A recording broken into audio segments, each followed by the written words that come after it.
Hey guys, welcome back to Brownble. I'm so excited that you're here because I'm going to teach you how to make one of our latest obsessions. If you are a lover of spaghetti, you're going to love this recipe we're making today. This is basically the spaghetti version of a Caesar salad. Spaghetti alla Caesar. We're going to get started right now.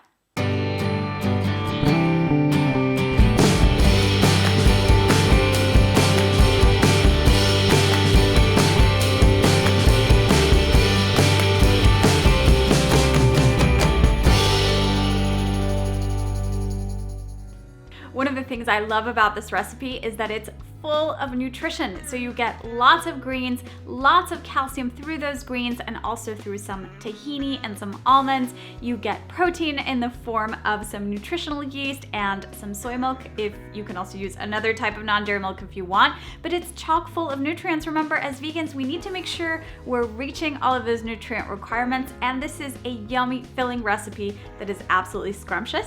Now, of course, we need some kind of green, right? Because we're making kind of a Caesar salad version, sort of with the spaghetti, right? But lettuce would wilt if it's in contact with all of that heat. So we're using kale today, which is also a nutritional powerhouse. And another thing to keep in mind, if you want to add a little bit of an extra protein boost and a little bit of crunch, you can make our tofu croutons, which are part of our online program. Those go great with this recipe, but I wanted to keep it simple today. It's a really simple recipe. We're going to make everything in a food processor. If you don't have one, I'm going to teach you how you can make it by hand. So let's get started with our sauce for the pasta. Now, the food processor is great. It's gonna do all of the work for us, but really we can do this without it. We're gonna add some garlic cloves. First, we add kind of the dry ingredients and then we add the wet ones. We want this to become nice and finely minced in our food processor. Now, again, if you don't have one, just finely mince it by hand and then mix it with all of the other ingredients. We're also going to add some ground almonds. This is a great technique to add creaminess to sauces and dressings and things like that, as well as some nutritional yeast. This is gonna add protein, lots of vitamins, and it's a great kind of flavor boost for this dressing or sauce. Let's call it a sauce. Let's pulse this until we get a nice grainy texture. You won't believe the smell already, and we haven't even added the rest of our goodies. So we're gonna add some sea salt and pepper to season this. And we're gonna start by adding some non-dairy milk. I love soy milk because it adds a protein boost, and I always choose calcium fortified whenever you can. Choose calcium fortified versions of non-dairy milks. It's great for those nutrients. We're gonna add some soy sauce, and you can use regular soy sauce, tamari soy sauce, whatever you have on hand. And some tahini paste. This is just sesame seed paste. It's a great boost of calcium, but it's gonna add amazing flavor to the sauce, not to mention creaminess, which we want in a creamy sauce for a pasta, right? Last but not least, we need approximately the juice of a lemon and maybe a little additional squeeze, so maybe like a lemon and 1 tablespoon, but you can just kind of eyeball it, and of course we're gonna taste it and you can adjust. So no need to worry about measuring it. Now let's cream this up. Make sure to scrape the sides if needed and the bottom to make sure everything is nicely creamed up together. What you want to do next is bring a large pot of water to a boil. We need ample water in order to cook pasta. That's the number 1 rule of pasta. Number 2 rule is we need ample salt. We really need to flavor it. So I'm adding 4 servings of whole wheat spaghetti today, and the best way to measure out spaghetti, in my opinion, is to get one of these little serving rings. You can find these in any supermarket and measure out your portions really easy. So while this is cooking until it's to your liking, right? Cook your pasta till al dente or until the point you like. We are going to saute that kale with a little bit of garlic. We need lots of garlic if we're talking about making Caesar spaghetti.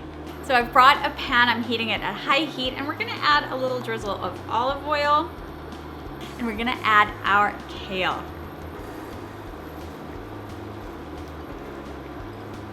What we want with the kale is to kind of turn it bright green. We're gonna tenderize it a little bit. We're gonna infuse it with the olive oil and garlic flavors, but it doesn't have to be completely wilted down because the heat of the pasta is gonna do that for us. It's gonna cook it through. So once this is kind of bright green, I'm gonna teach you kind of a little trick to prevent the garlic from burning. That's why we didn't add it at the beginning. We just want to get the flavors out. Let's add a little bit of olive oil to one side of the pan and our garlic. Once a bit of that fragrance is released from the garlic, but it hasn't turned golden or anything like that, we're gonna combine it with the rest of our kale. And then we set it aside until our pasta is ready and we get to combine everything together. It's almost done. We always need to season every step of a recipe. So a little bit of sea salt and some pepper.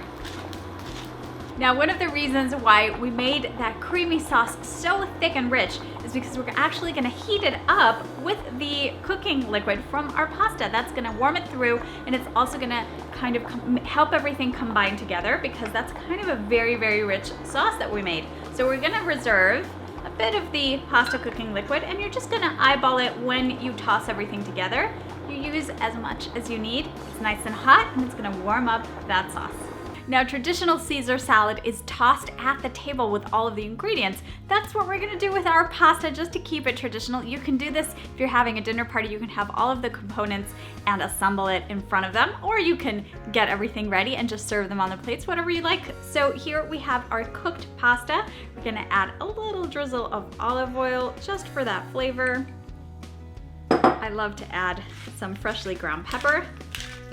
We're gonna add our beautiful kale and garlic. Let's give that an initial toss. Now comes the fun part, our amazing sauce, which as you can tell is really, really thick. Don't worry, because we're gonna alternate that with some of that hot cooking water from the pasta. And I like to do it a little bit at a time, just to make sure that all of our pasta is nicely coated. So I still have some sauce remaining. Let's toss a little bit to start combining. Yeah.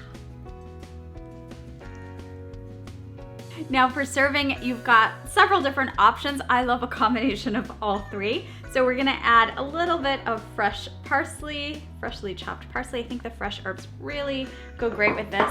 A little bit of freshly ground pepper, just like we used in the recipe.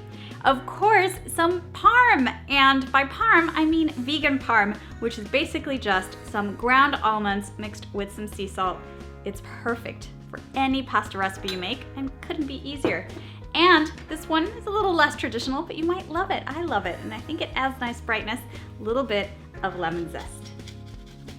That's basically it. Did you see how easy that was? The texture kind of looks like a carbonara, but surprise, surprise, when people dig in, it's Caesar salad with spaghetti. How cool is that? Really original and super delicious. It's a huge crowd pleaser. You can serve it next to some garlic bread and it will be a huge hit. So I hope you make it at home and show us your pictures using the hashtag Brownble. Remember to add those tofu croutons if you'd like, and if not, you can just serve it as is.